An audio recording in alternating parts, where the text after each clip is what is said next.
Well, I'm really excited to be the first question on Wednesday in Prime Minister's Questions, and it really is a time that you can ask on behalf of your constituents and the area at large. So the north of England and Tatton really is a powerhouse, and I really want to find out what this Conservative government is doing to ensure that it remains a prosperous place, a great place to live. So I'm looking at transport, I'm looking at infrastructure, and that's what I'm waiting for an answer on.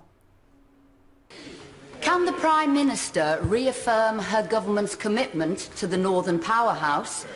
Could she set out the specific schemes?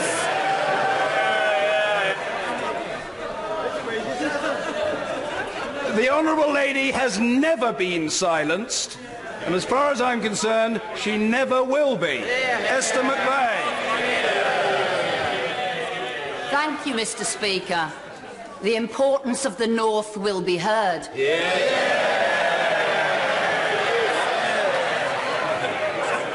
And could the Prime Minister set out the schemes she seeks to prioritise?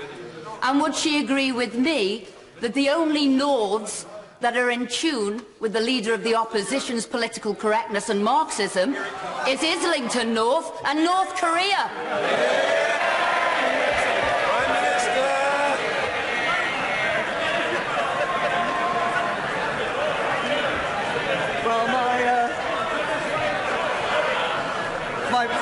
We've got a lot of questions to get through, and I want to hear the Prime Minister's answer. I ask colleagues to contain themselves. We've got 32 questions that I want to get through.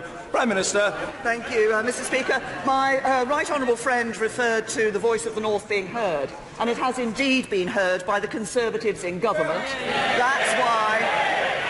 That's why it is a Conservative government that committed and remains committed to the Northern Powerhouse. It's why it's a Conservative government that is putting in the investment in skills and transport infrastructure into the Northern Powerhouse. And we're backing business growth across the North, as I saw when I visited the North West last week. £60 million into to transport for the North, for looking at the Northern Powerhouse rail. We're putting, that's part of 13 billion infrastructure investment that's going in. It's the Conservatives in government that recognise the importance of a country that works for everyone and growth across the whole country.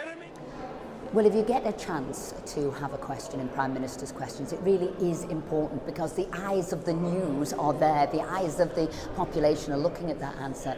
And for me, to get the Prime Minister and the government to reaffirm their commitment to the Northern Powerhouse and the North and say specifically what they were doing was really important, because I think there's been a lot of confusion in the news, lots of speculation about what's happening or what isn't happening, and we need to get rid of speculation and get the facts out there that this Conservative government is supporting the North, which is a big win for me and everybody in the North.